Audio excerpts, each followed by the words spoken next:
નમસ્તે મિત્રો, મારી કુકિંગ ચેનલમાં આપ સૌનું ખૂબ ખૂબ સ્વાગત છે। મિત્રો, આજે આપણે બનાવીશું પિઝા સોસ। મિત્રો, બહાર મળતા પિઝા સોસ જેવો જ પિઝા સોસ આપણે ઘરે બનાવી શકીએ, તે પણ ખૂબ જ easy way.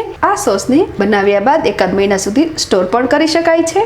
Friends, pizza sauce બનાવવા માટે કુલ આટલા ઇન્ગ્રેડિયન્ટ્સની જરૂર છે, તો ચાલો બનાવીએ પિઝા સોસ। ફ્રેન્ડ્સ, તો પિઝા સોસ બનાવવા માટે મેં અહીંયા 2 ટેબલસ્પૂન જેટલું કુકિંગ ઓઇલ ગરમ થવા મૂકી દીધું છે।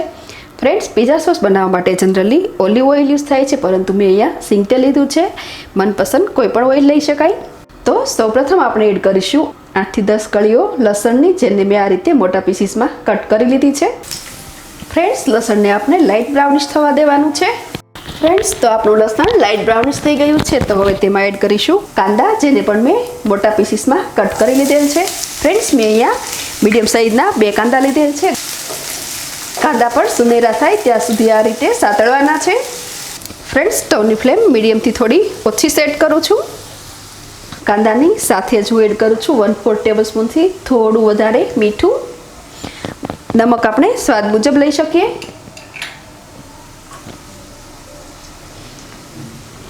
કાંદા હળવા ગુલાબી રંગના થઈ ગયા છે, તો હવે આપણે એડ કરીશું ટોમેટો। ફ્રેન્ડ્સ, મેં અહીંયા કુલ 160 ગ્રામ ટમેટા લીધા છે, જેને પણ આ રીતે મોટા પીસીસમાં કટ કરી લીધેલ છે।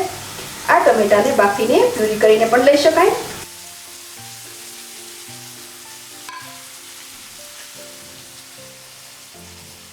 ફ્રેન્ડ્સ, આ સોસ બનાવવા માટે ટમેટા સરસ પાકેલા અને લાલ ચૂસ કરવાના છે।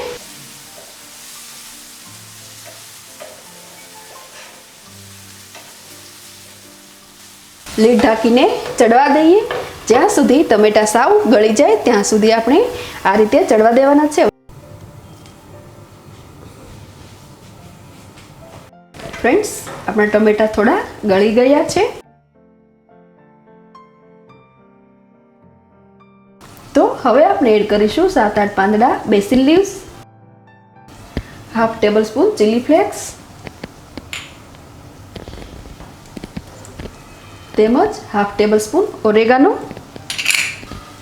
ફરી આ બધું મિક્સ કરી લઈએ અને હવે માત્ર થોડી વાર માટે ચડવા દઈએ। 2-3 મિનિટ પછી ફરી ચેક કરીએ। ફ્રેન્ડ્સ, ટમેટા એકદમ સરસ ચડી ગયા છે, સરસ રીતે મિક્સ પણ થઈ ગયા છે। તો ફ્રેન્ડ્સ, હવે હું એડ કરું છું હાફ ટેબલસ્પૂન જેટલો મરી પાવડર। બરાબર મિક્સ કરી દઈએ। ફ્રેન્ડ્સ, આપણા ટમેટા સરસ ચડી ગયા છે, તો સ્ટવની ફ્લેમ ઓફ કરી દઈએ અને આ મિશ્રણને થોડું ઠંડુ પડવા દઈએ। ઠંડુ પડી ગયા બાદ આપણે સરસ ક્રશ કરીને સ્મૂથ ફાઇન પેસ્ટ તૈયાર કરીશું। ફ્રેન્ડ્સ, આપણે સિઝનિંગ કરેલા કાંદા ટમેટા લસણ સરસ ઠંડા પડી ગયા છે, તો તેને એક મિક્સર જારમાં લઈ લઈએ। હવે તેમાં સાથે જ એડ કરીશું 2 ટેબલસ્પૂન જેટલો ટોમેટો કેચઅપ।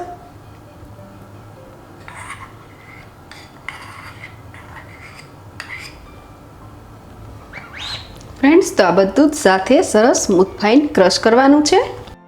ફ્રેન્ડ્સ, તો આ રીતે સરસ સ્મૂથ ફાઇન પીસવાનું છે। ફ્રેન્ડ્સ, તૈયાર છે આપણો પિઝા સોસ, જેને કાચની સાફ અને એરટાઇટ બોટલમાં ભરીને રેફ્રિજરેટરમાં રાખીને એકાદ મહિના સુધી આરામથી એન્જોય કરી શકાય। તો તમે પણ બનાવજો અને સાથે આપના એક્સપિરિયન્સ મારી સાથે શેર કરજો।